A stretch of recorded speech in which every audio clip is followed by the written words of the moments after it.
Okay, it should be going on now. Let me check my page. Oops.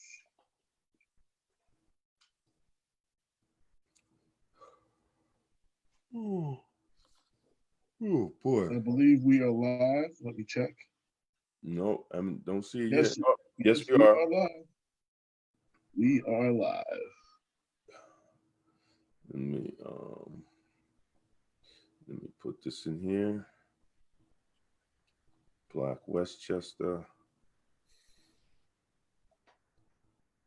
Black Westchester.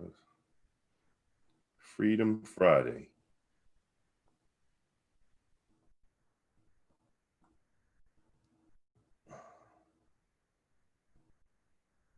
How long is the interview? Oh, about an hour. It's just about an hour. If we get caught up, we could go a little longer, but we want we want to give you enough time because we got some questions to ask you, brother, about what's going on and the need. I got All right, it. you ready, D? Yep. All right, hit record now. Go on this computer. Okay. Welcome, welcome, welcome. Good morning, all. This is Black Westchester Presents Freedom Fridays with AJ Woodson and Damon K. Jones. And our guest, today is legendary radio host and social justice advocate, Bob Law.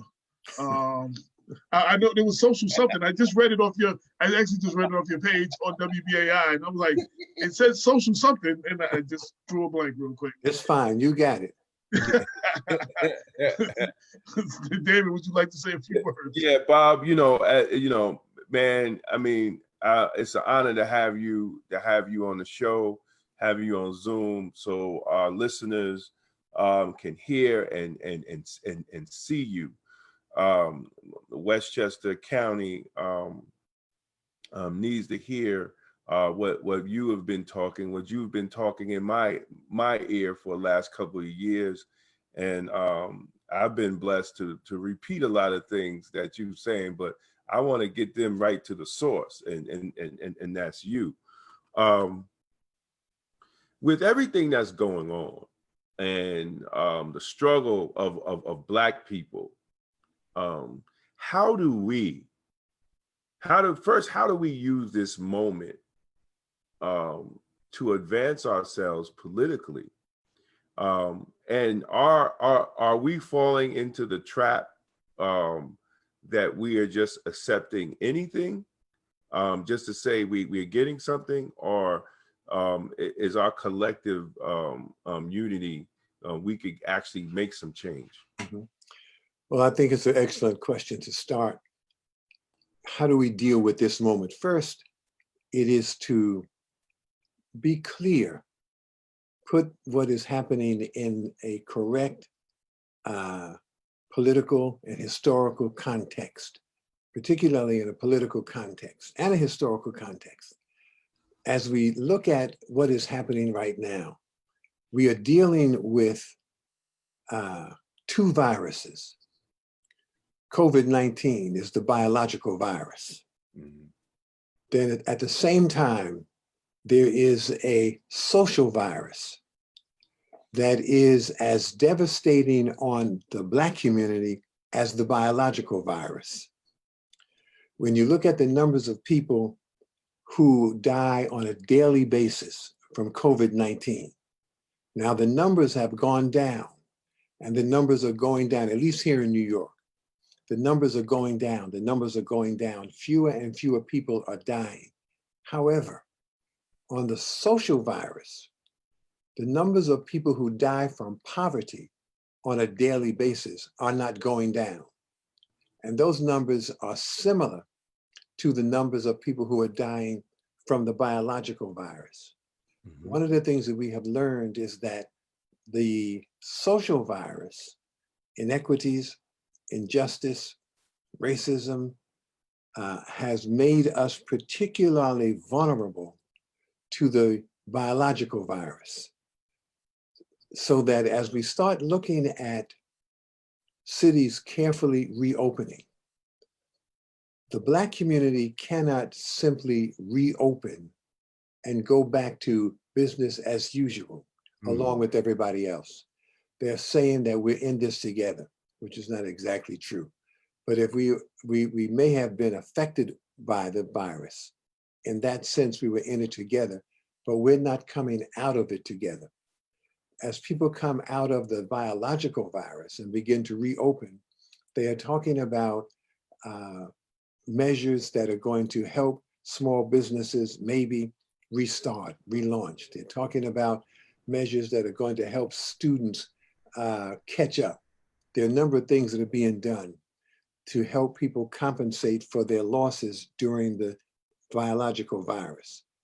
The social virus, however, is still there waiting for us, and there's nothing being said or done to repair the damage that has been done to the Black community by the social virus.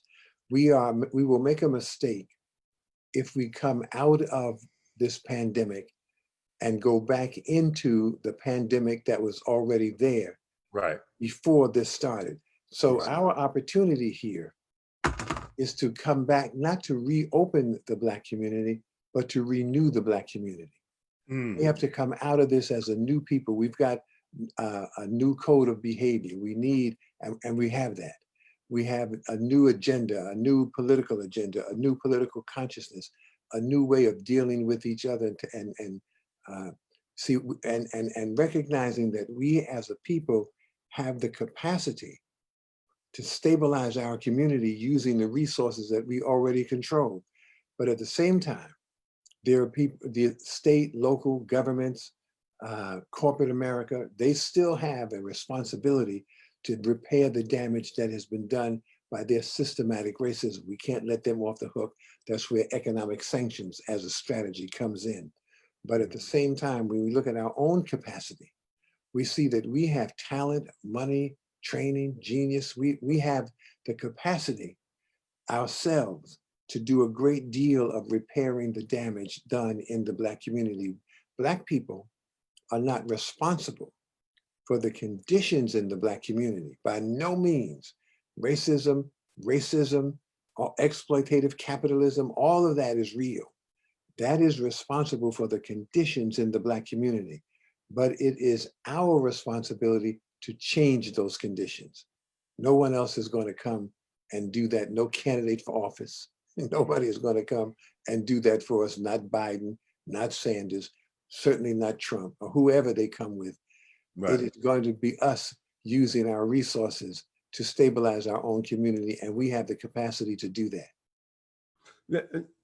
And I understand what you're saying, but why is it so hard for the Black community to even see that? If you have cities throughout the United States that you have Black elected officials running the entire city, but the city is still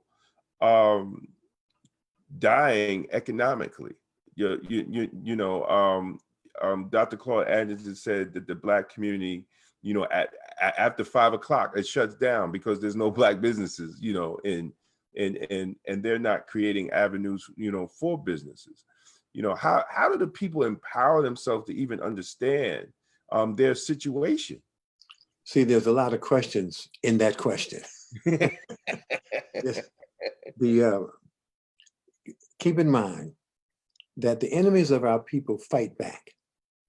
So we say some things that are really very clear. But then there are people that they can use. There's Trump has what is being called a disinformation campaign. Well, white supremacy has always had a disinformation campaign. We're saying one thing.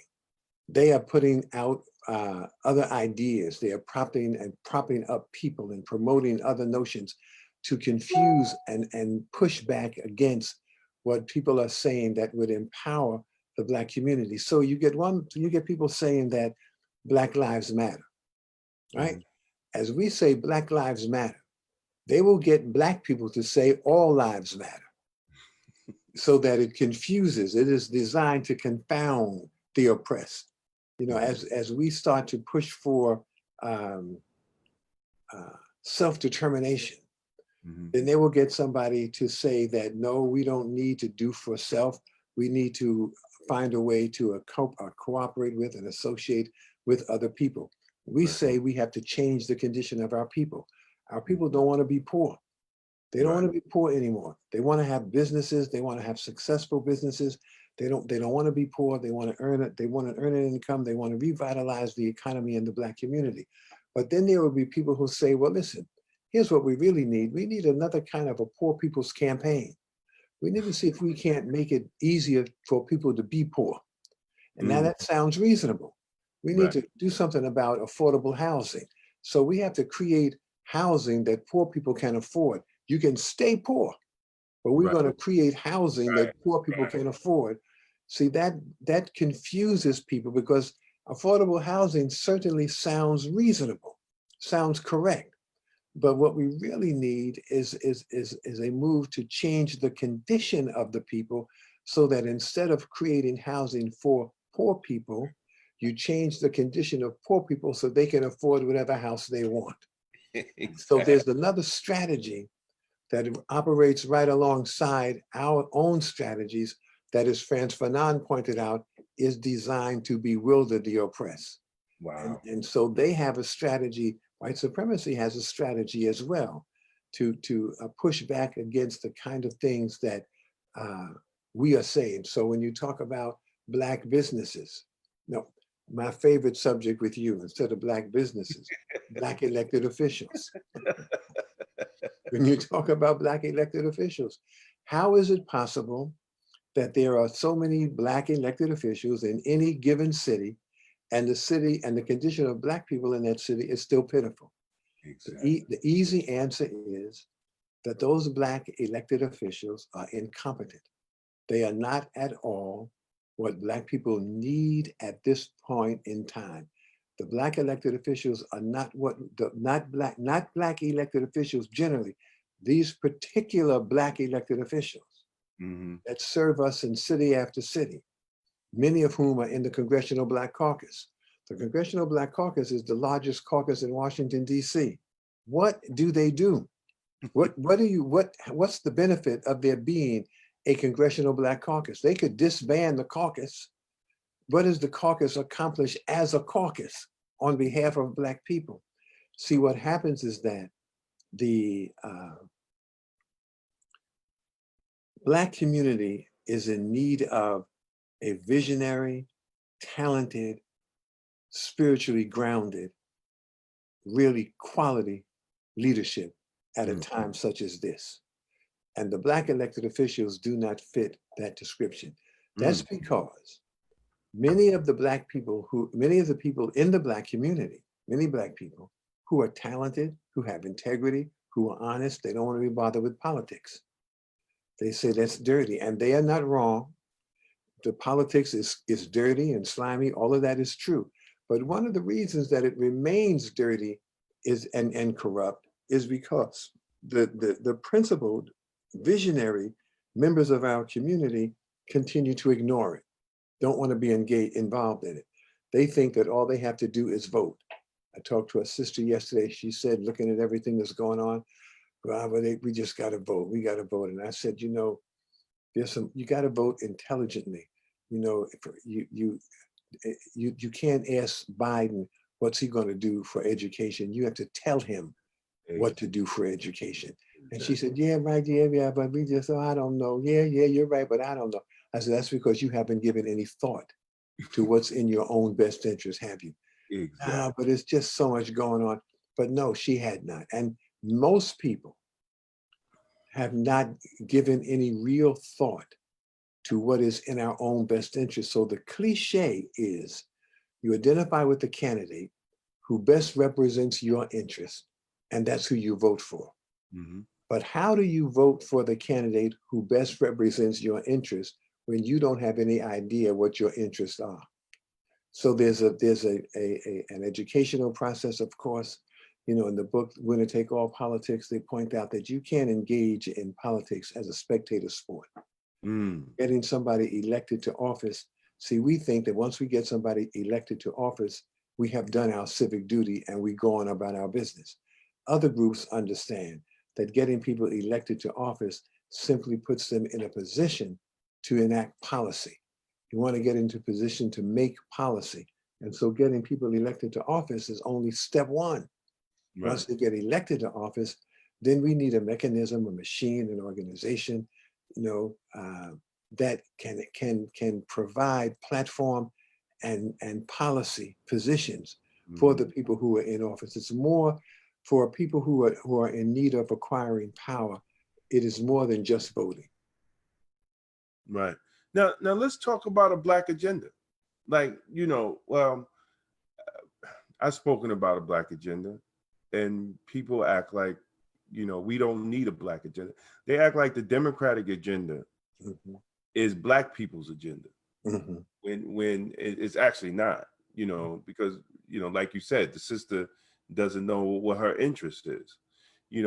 How do we get Black people to understand that every ethnic group has an agenda, and they work off that agenda, and they elect people based on their agenda. But Black people don't have a Black agenda, but they talk about voting, but they don't have a Black agenda. See, that's one of the things that is used to bewilder Black people. We say a Black agenda. Then they've got these Black people who try to begin a different discussion, create a different narrative. Well, can you win with a Black agenda? Is a Black agenda possible? Is a Black agenda necessary? Right. What about an all people agenda, right? All of those that narrative is designed to bewilder. And you have to be politically naive to begin with to even enter into that kind of a discussion. They say a Black agenda as though a Black agenda is inappropriate. We have to get away from Black. Well, if you get away from Black, well, what you're going to have, a white agenda? And are you going to have an Asian agenda? The only time that people scrutinize whether or not they have a right to have an agenda is when it's Black people. Exactly. See, Black people,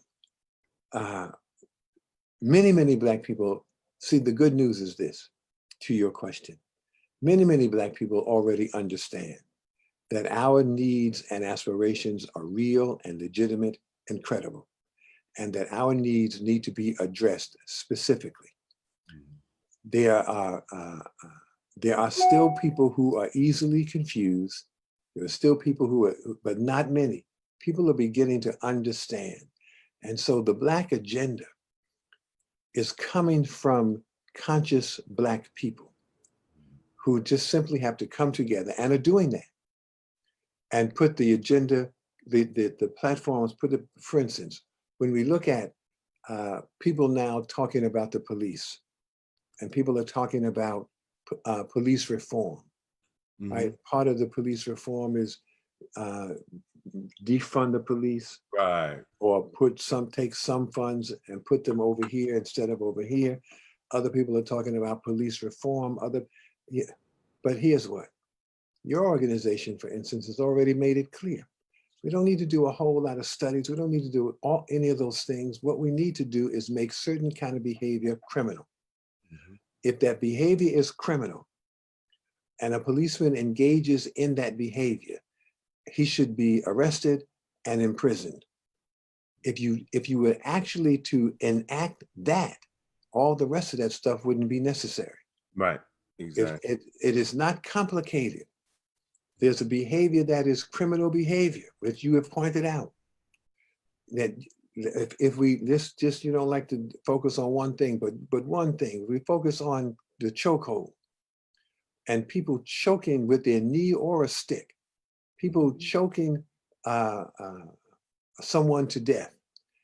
That ought to be illegal. Right. So that when a policeman does it, there's no question about his judgment, or he thought his life was being threatened. If he engages in something that is illegal, he should be arrested and punished and penalized for that illegal action. If those kinds of rules, that legislation was passed, defunding the police, taking money out of the police and putting it in the NAACP and putting it in youth training programs. None of that has, that's fine. But actually it is not, but but that's not the way to prevent police from engaging in criminal behavior. Right. They engage in criminal behavior because they get away with criminal behavior. Right. So if you could make it illegal to engage in certain kinds of behavior, that would fix it. Yes, And the same thing is true with other kinds of, when we talk about economic development. Here's in New York State and New York City, New York, the comptroller has already admitted that the development contracts that are given out by the governor and the mayor are given out to about 2 to 3 white development corporations. Mm. In New York City, they give out, I think it's like $6 billion in development contracts on an annual basis. The comptroller has already acknowledged that those contracts are given out on a race-based basis. Mm-hmm. And that as a result of racism, Black developers are denied a share. They get about a 1% of those contracts. Well, if we're talking about economic revitalization, you don't have to, it's like Target has put out a paper saying the kind of things that they will do to help with the Black community, none of which has anything to do with economic revitalization. They're going to give money to the NAACP and give money to the Urban League and another group I never heard of. They're going to give free consulting services to small businesses. What if we want to do economic revitalization, economic development, what if the governor, the mayor, the president says, I'm going to give 30% of the government development contracts to Black developers? Mm-hmm. That would do a great deal Mm-hmm. toward economic revitalization. Mm-hmm. Not minority developers, which Right. is what they use now and wind up giving 1% to Blacks, Mm-hmm. but to Black developers. See, this stuff is not all that complicated. They know, it's like education. When you look at the failing schools in Black communities all over the country, and look at how terrible these public schools are, the response to the public schools is to create a study, a special academy, or kind of other programs, talk about how wonderful these special academy programs are, all these experimental approaches to education. They're pretending that they don't know how to educate children. Right. They're educating children all over the world. There's not a need for a study or special academy or special program. We know how to educate children. They are pretending that now that we have to educate Black children, we need special academies, special approaches, we need special studies, we need special schools. All you have to do is implement a for real curriculum the same way they do in white schools in the white suburbs right here in New York City, in New York State. Right. So all of this stuff, it is what is necessary is another level of visionary leadership that has integrity. That's Mm-hmm. where a major problem is. We've got to replace the mediocre leadership that is still trying to position itself in front of the Black community. Their role has historically been to contain the Black community, not to advance the Black community. Mm. You know, we struggled to get Black people back in the 80s with Jesse. We struggled to get Black people on the board of major corporations. Mm-hmm. Jesse would go in there and say to Pepsi, how many Blacks on the board? How many vice presidents? None, 2, 3, 1, none. So we made that a struggle. Now they sought to put Blacks on the board and created public affairs kind of jobs and created jobs and put Black people in those jobs. Those Black people assume the responsibility to protect the corporation from us. So that when we call for a meeting with the Black people who work for McDonald's, the Black people who work for McDonald's come and meet with us, and they push back against what we're saying we would like to see the fast food industry do. They came on behalf of the fast food industry. These are Negroes whose jobs were created by our tree shaking. Right, We right. shake the tree, they get the job, and then they act on behalf of the corporation rather than on behalf of the people who made their jobs possible. Exactly. So, and now, after Obama, there's an article in the Sunday Times about how corporate America has failed Black America. And what they're talking about is how many people they have hired and not hired. And they pointed out that now, after eight years of a Black president, there's 4 Black people on the board of the 5 out of 500, the Fortune 500 corporations. 4 Negroes on the board, on boards. That was supposed to be, the Black president was supposed to represent progress. Right. Look at Trump. And those people on the board don't really represent progress anyway.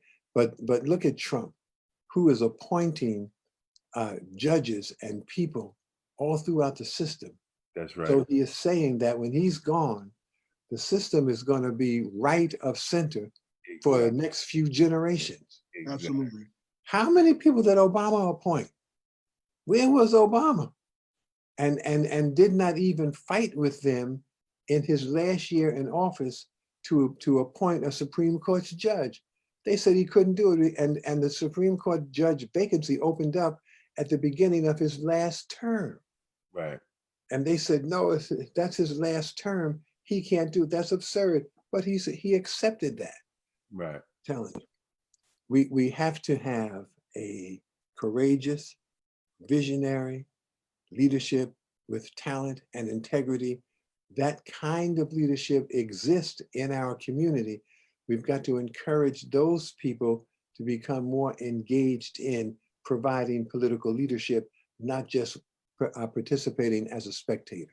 Right. Bob, when you say that, shouldn't the community be able to finance that politician? Yes. Because you put him out there, he's going to have to go to the same sources as the other Black politicians. Yes. You know, Yeah. go ahead. No, I'm saying, well, the answer to that is yes. Not only is it yes, we can easily afford to do so. Right.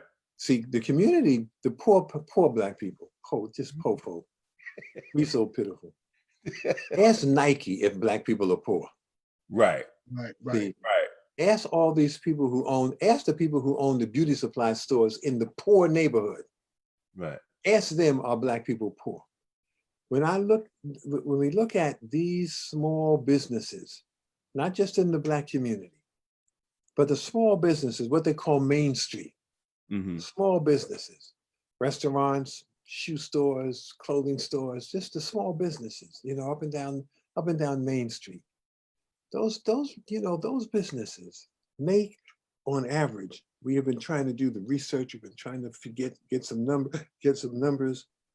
Those small businesses, when they talk about them being the backbone of the local community economy, those small businesses, those little stores, they generate about $500,000 a year. Small Black-owned businesses generate about $200,000 a year. That's why they keep going out of business. Right. But the business, as Tony Brown pointed out way back, those small businesses benefit from 2 incomes, theirs and ours. We only spend about 2% of our money with our businesses in our own community. Right. We only spend about 2% of our money in the Black community. If we begin to redirect our money, and see, that's where that confusion comes in. Black people say, I'm not going out of my way to support no Black business, and Black people say, that restaurant, that Black restaurant, the food is good. It is good, but it's a little bit too salty. There's something in there, just the Negro consumer syndrome. At one point, they say that there's something, that food is good food, but or my doctor tells me to be careful. anything. The prices are too high. This there's a it is true that there's a new education process necessary. So, like, one of the things that we're doing is launching on Monday night, launching a national series of manhood training classes that'll be like this as a webinar being offered around the country, offering it to people, churches, schools, youth organizations. And then along with that, because we need to change our behavior, we need to become a new people. We need to get back to where we were. You know, there's a gospel song that says, Lord, lift me up to where I belong. Not, Lord, lift me up to where I've never been. Lift me up to where I belong. And so we want to get to that point. And we want to, and many of us want to begin to promote a lifestyle that is acceptable in the sight of God. We want to get back to the Million Man March. Scripture said, if my people who are called by my name but humble themselves and pray, turn from their evil ways and seek my face, then they will hear from heaven and I will heal their land. We want to get back to a life, life according to the will of God. So there's a code of behavior. But then secondly, there's an economic code of behavior that also is being rolled out and being taught. We need to teach it. We need to do webinars like this and teach the economic code of behavior. And see, when there's industries like the black hair care industry that we ought to own. One of the reasons we ought to own it is because all of the money comes from us. Right. There's only black people buying Afro Sheen. Right? All of the money in the hair care industry comes from us. However, we don't own it.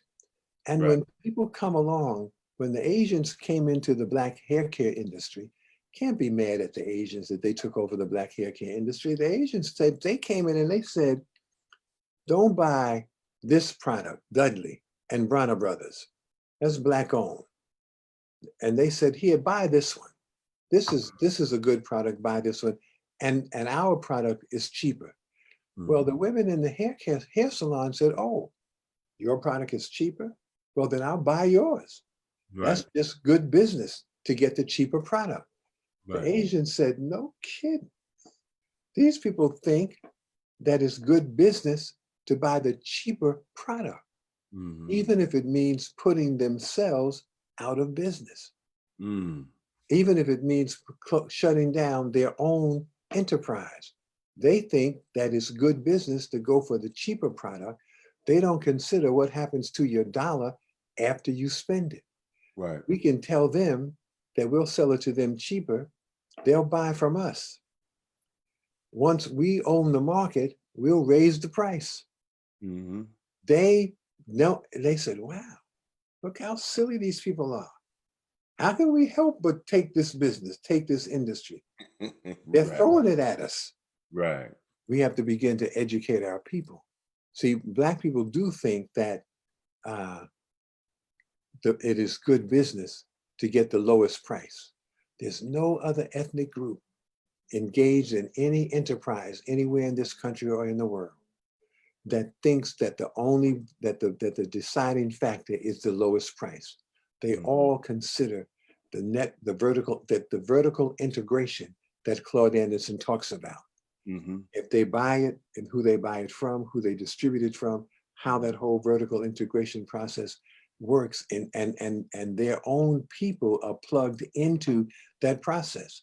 So they are manufacturing the product, they are distributing the product, they are opening the stores that sell the product, that they are vertically integrated as they should be. So the economic code of behavior seminars, webinars have to start now as well, and we have to begin to redirect our dollars back into our own community in a meaningful way. I got a question. This is a question from Alex Harrison. He says, but why not learn business from the Asian instead of seeing it as competition? Okay, that's the answer to that. Okay, right, of course. See, it's not a That's part of being bewildered. It's not a question of seeing them as competition. All businesses are in competition. Why not see them as competition? Everybody is in business. That's what you say to Coca-Cola, why not learn business from Pepsi as opposed to seeing that as competition? See, it's not sensible. Of course they are competition, but you can learn business from them or whoever else. Why not study and learn business? And why not learn instead how to effectively conduct business? Why not study powernomics? Why not read Dr. Anderson and find out what I'm talking about when I talk about vertical integration in an economic sense? Learn business for real, and then don't feel and don't be and understand that competition is, that's what I said early on. I'm not mad at the Asians.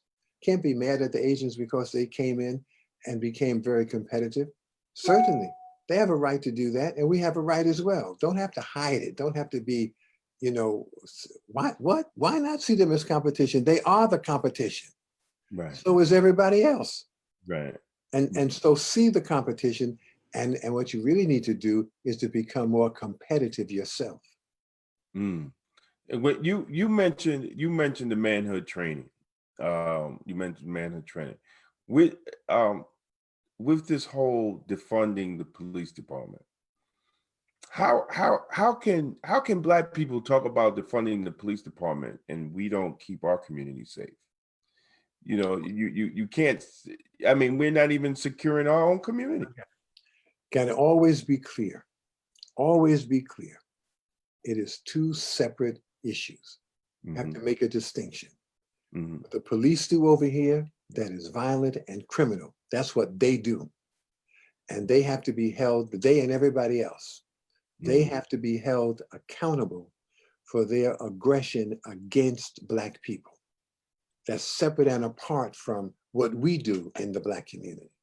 What we do in the Black community does not give other people a right to kill us. Doesn't give other people a right to engage in violent criminal behavior in the Black community. Because they have a thing called Black on Black crime, they used to call it. But that's a term that was coined just to describe the contradictions in the Black community. In the white community, that crime is so prevalent, they call it organized crime. Exactly. And they're all up through everything. They got drugs, prostitution, extortion, murder. Right. I mean, you see that guy, what's the last gangster movie, the guy who paints houses. Talk about the guy who murdered Jimmy Hoffa. And they talk about in those, so people have read all the books and they now know how deep and pervasive crime is in the white community as well. But that doesn't cause policemen to go in there and kill unarmed white children. So it's a different. They know better. I'm sorry? No, I said they know better. That's right. But then there is the issue of the contradictions in the Black community. And the contradictions in the Black community, that's our responsibility. Again, we did not create the conditions.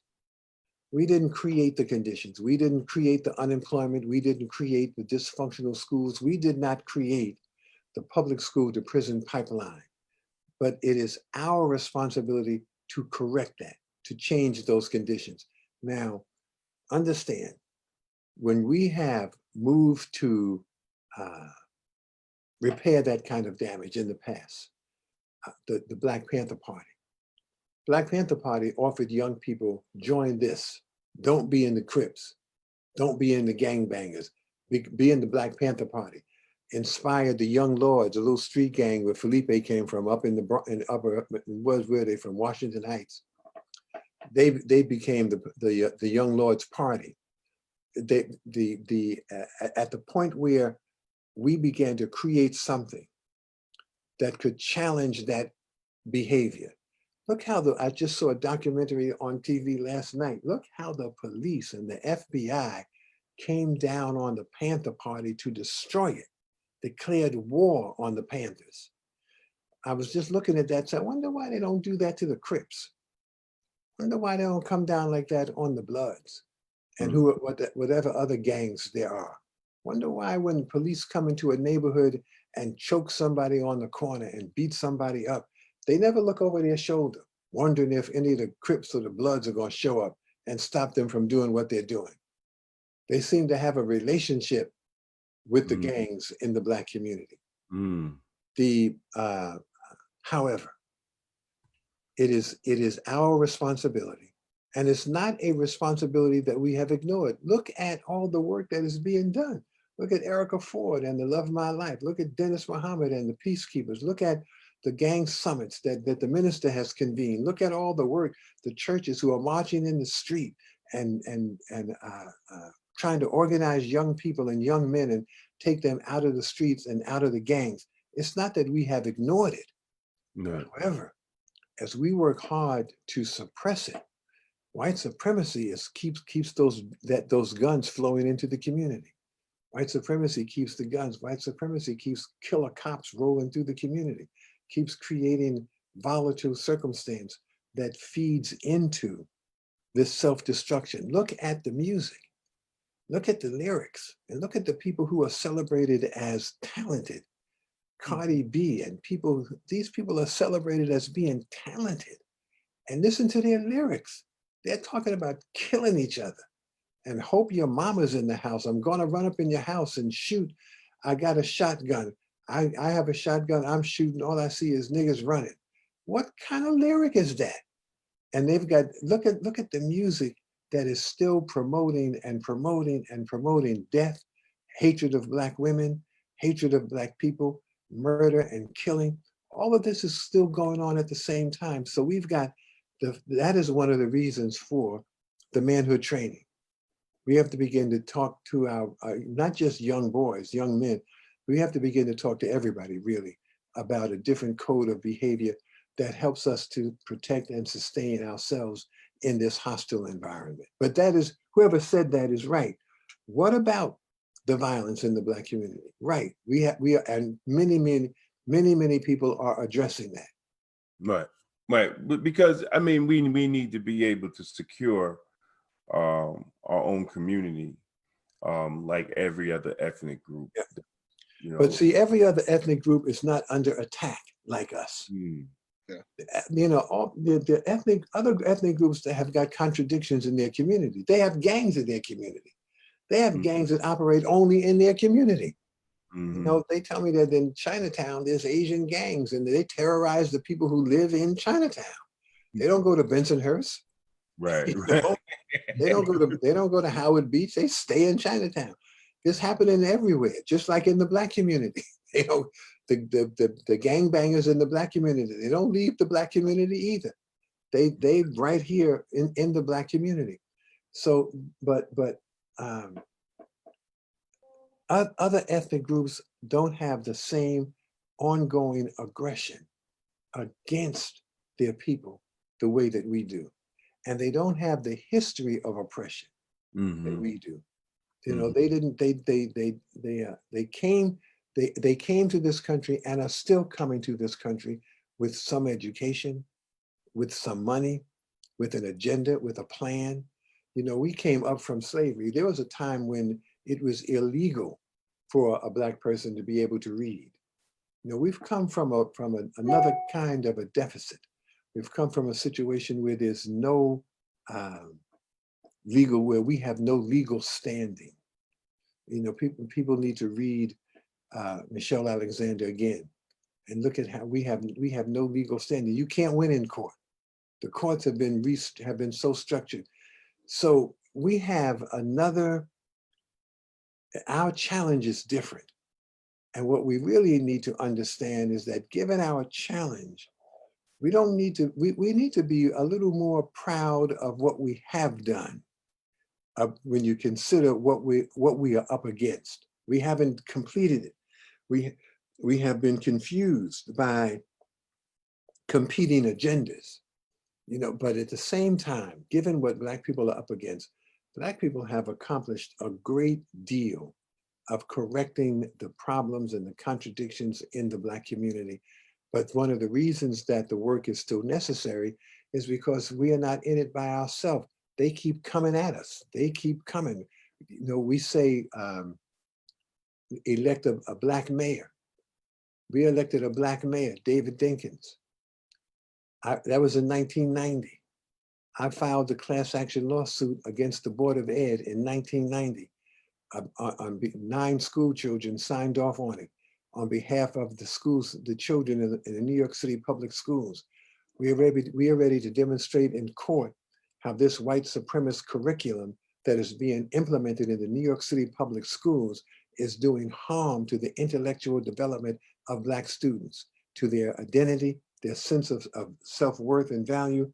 David Dinkins, the Black mayor, through his attorney, R. Peter Sherwood, blocks the lawsuit and does not allow the children to have their day in court. We didn't name the Board of Regents in the lawsuit because Adelaide Sanford was there. Regent Sanford said, I wish you had named the Board of Regents so I could plead guilty. You all are exactly right. The Black mayor, on behalf of the teachers union and on behalf of white supremacy, moved to block the lawsuit so that we would never be able to get in court and argue our case on behalf of the children in the public school systems. It keeps coming back to leadership with integrity and vision. We can't get around that.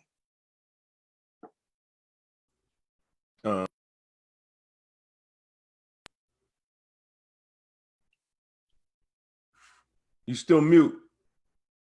Take your mute off. Who, mine? I hit your mute button by mistake. You got any questions, AJ?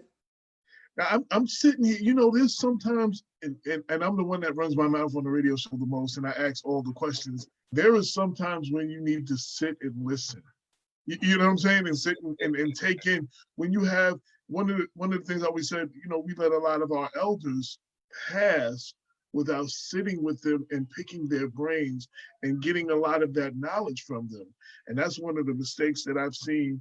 Like I've even made it. There's certain people in our community that have passed and they took a wealth of information and I had access to them and I didn't listen. I didn't sit and listen with them. So I've been sitting and listening. I've been taking it all in. I'm taking it all in. But what for you know, we know some of these problems and stuff. Where do we go from here? Mm-hmm. If you try to put a good spin, you know, a positive spin towards the end, where do we go? Any advice, you know, to the people that are listening? Where do we go from here?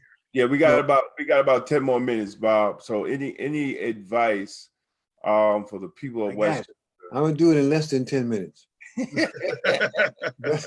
Y'all have some very good questions. I don't know if the answers are as good as the questions. Oh, it was. You have some really good questions. Beyond protest is where we have to go. We have to go beyond protest. We have to begin to think like that. Beyond protest. We are in the street.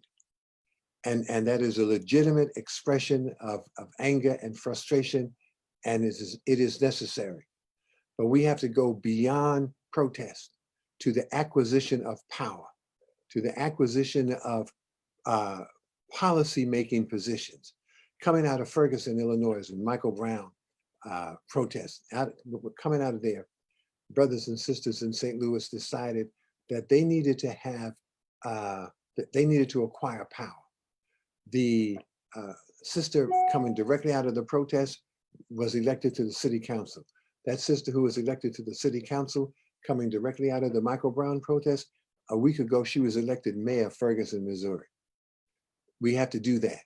We have to look at other places as well that we get into positions of power and the ability to set and make policy. Secondly, we have to move toward, we're saying no justice, no peace. Well, we want to now begin to say no justice, no profit. We want to begin to use our dollars strategically, and economic sanctions is a political tool. When we look at the corporations, the New York Times article about how corporate America has failed the Black community. However, the Black community has not failed to deliver its money to corporate America. One of the industries that we have not failed is the fast food industry. And the fast food industry sells toxic food to the Black community.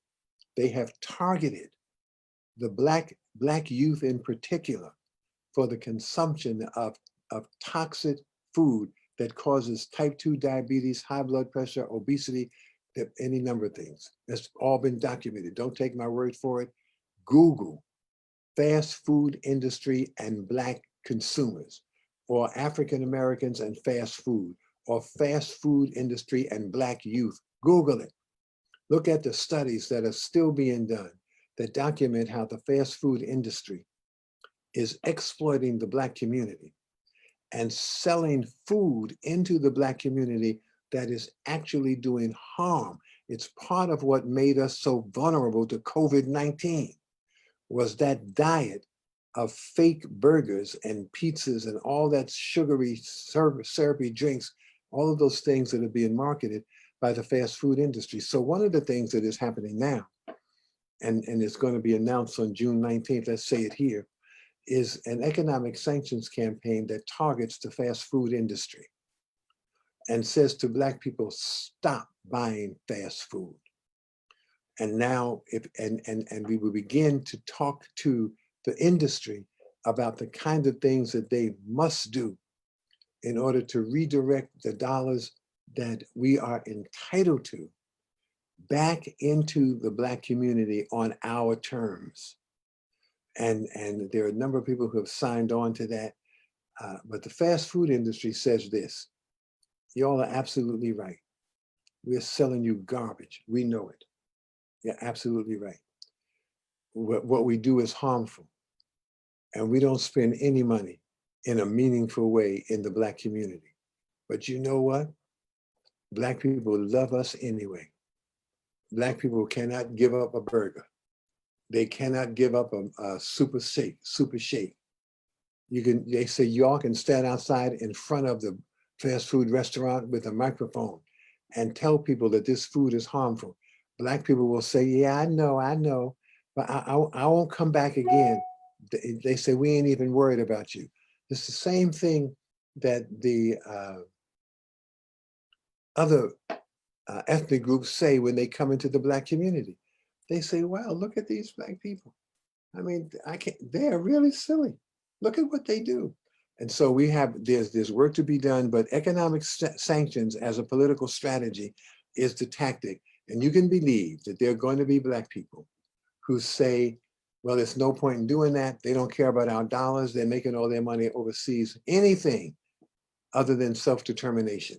But the numbers of Black people who are reluctant to move in the interest of Black people are in decline. More and more Black people are hearing, more and more Black people have been awakened and have made a commitment now that we are awake to stay woke.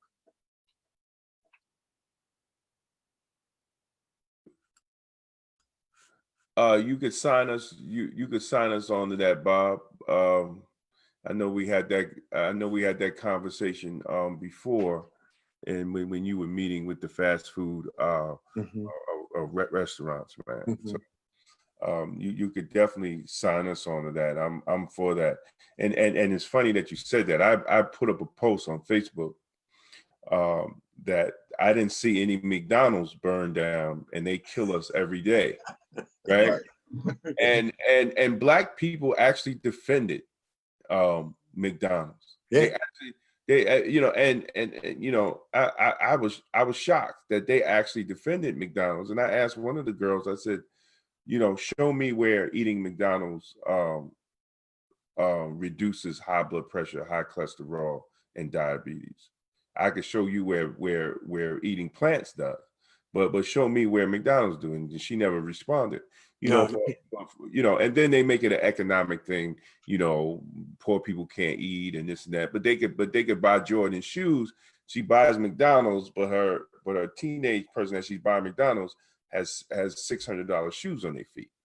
You know, when you respect yourself, truly respect yourself, see that there's a distinction to be made between respect yourself and respect for others.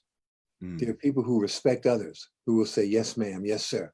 hold the door open, get up when a woman enters the room. There are people who respect others, but in their heart of hearts, they don't really respect themselves. Mm-hmm. So they are willing to put poison in their body. They're willing to do things to their body that they wouldn't do to their car. They're willing to put toxic food in their body. They're willing because they don't really respect themselves. You ought to be able to go to a person and say, here's the study, look at it. This study points out this stuff is not real food. It's 80% water and bone and tissue and connective tissue. It's not real food. It's about 2% meat in these burgers. And it's causing high cholesterol. It's causing obesity. That ought to be enough. It's causing high blood pressure. How dare you continue to feed it to your children? Do you not love your children? What's up with that? Yeah. And you keep pretending that this food is wholesome and worthy, and you know it's not. Right. You have to begin to ask people like the sister you're talking to, what's up with you? Do you love your children or not?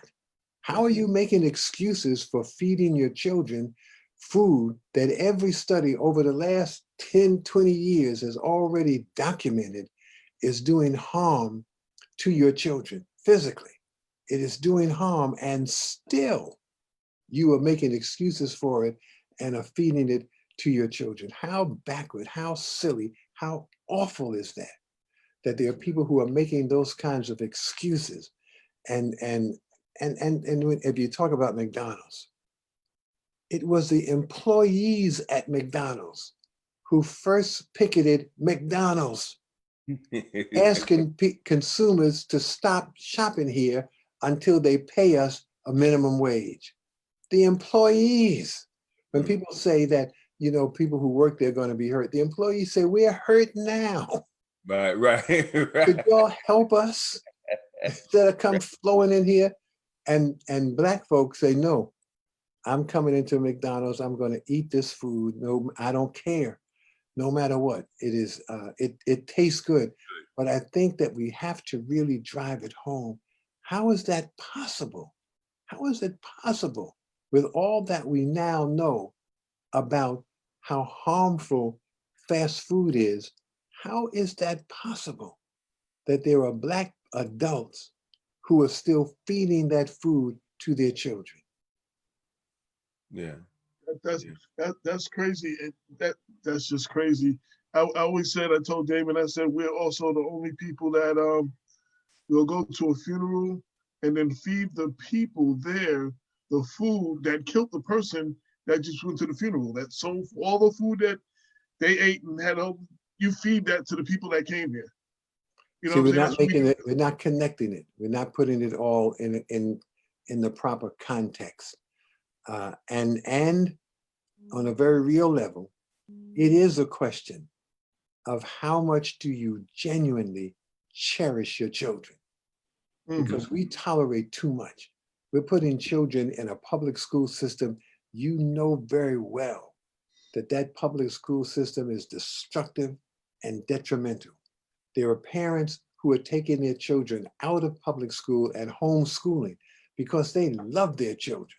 And it's a struggle to homeschool, but you've got a whole lot of parents who leave their children in public school knowing very well that those public schools are doing harm to their children. Do you not love your children? Do you not cherish your children? That's why people come through our community and say, we can't help but take advantage of these Negroes. Exactly. You know, they won't protect themselves.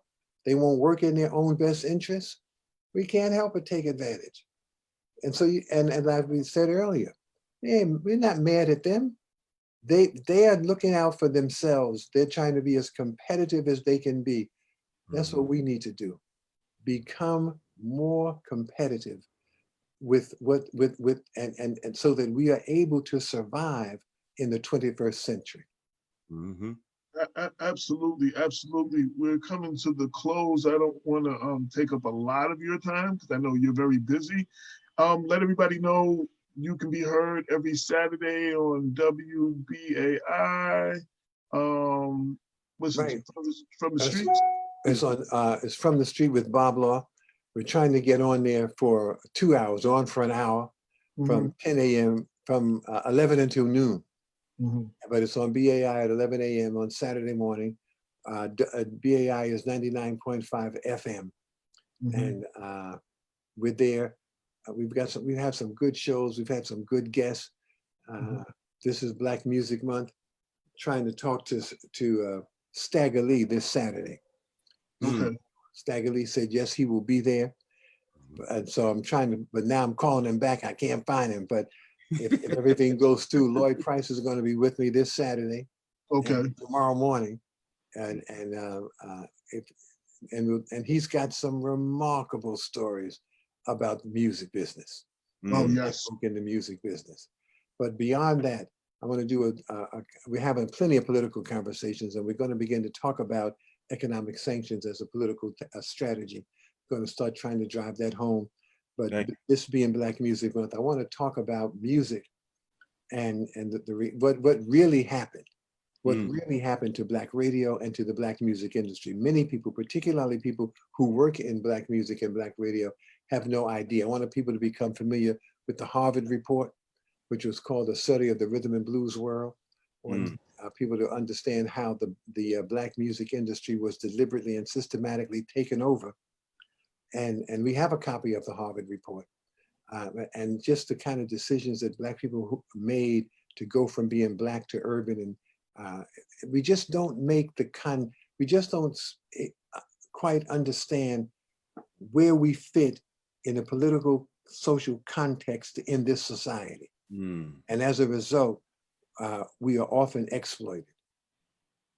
It's interesting. We had this conversation, you and I, before.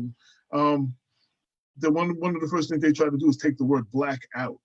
A lot of people told me that, we would reach a larger audience, and we would probably be more successful if we take Black out of Black Westchester and, just be, something else. Yeah, it is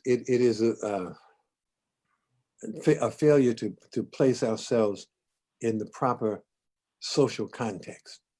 If it's like with Black radio, if you want to talk to Black Westchester, because Black Westchester has its own needs, has its own identity, has its own political, social circumstance in this society. And so there's a need to talk to Black Westchester. You don't need to talk to a larger audience. Other people can listen in if they want to hear, but you have a need to talk to Black Westchester. So when people say you can reach a larger audience if you take Black out, why do you need to reach that larger audience with your message for Black people? You want to make sure you take your message to Black people. But in the case of Black music radio, Black music is so powerful and so entertaining and so influential that people all over the world listen to and enjoy Black music. When WBLS was the #1 Black radio station, well, the #1 radio station in New York City, it was called the Total Black Experience and Sound. Everybody listened. That's how powerful our music is. White people listen, Asian people, Latino people listen, Black people listen. But BLS was delivering its message to the Black community. It said to the ad industry that I have all the Black people in the city listening to me. Therefore, I want X amount of dollars for my advertising. They had that kind of leverage. But the owners then said, we don't want to be able to deliver all the Black people. We don't want to own the marketplace. We want to deliver some white people as well. So rather than own our niche of the market, we want to compete with the other 90 radio stations in New York City. And we want to see if we can deliver that white audience as well. And so they gave up targeting the Black audience and went for the white audience. But they attracted white audience when they were programming Black music. That's what everybody enjoyed. But Right. the owners, being middle-class Black folk, had no idea of what it was that everybody enjoyed. They wanted to be accepted by whites. So they gave up their niche. And then when BLS became #1, and the ratings are so biased that the only way that they give out what they call diaries, and they give them out mostly in white communities. So for a radio station to be #1 in New York City, you have to have a lot of white people listening, because the diaries are all given out mostly to white people. So for BLS to be #1, they had to have a lot of white people who were also listening. Even when BLS was #1, the ad agency still said, we're not going to pay you like we pay the white stations #1. We're still going to pay you what we want you to have. And so giving up your identity and giving up your strength did not endear you to whites. They just said, again, they said, wow, look at these people. They own the Black market. They could dictate to us what we must pay, but they want to give that up. Right. They want to deliver an audience to us that we already get from the other 90 radio stations in this city. They don't want to own their market. They want to be assimilated and accepted by us. So what can we do? We can't help but take advantage of people like that. Right. Absolutely. Is there anything I didn't ask you that you No, I got to go. All right. Well, we thank you for your time. We thank you for taking the time with Thank us. you, Brother It's Bob. always a Thank you so pleasure, much, my man. brother. Always a Well, pleasure. Thank you for having me. Thank you very much. Now, this is all brand new for me. I don't know how to get off Zoom. So you Oh, gotta, He's gonna cut you. He'll do it. AJ, y'all got it. You got All to right. turn me loose. have Yes. a good one, brother. Talk to you Have a soon. good one, brother. All All right, right. now, thank you very much. Thank you for Thank you, having me. man. There you go. Whoops. Why am I only seeing myself? Hold on. Oh, Damon, you off too? Oh. And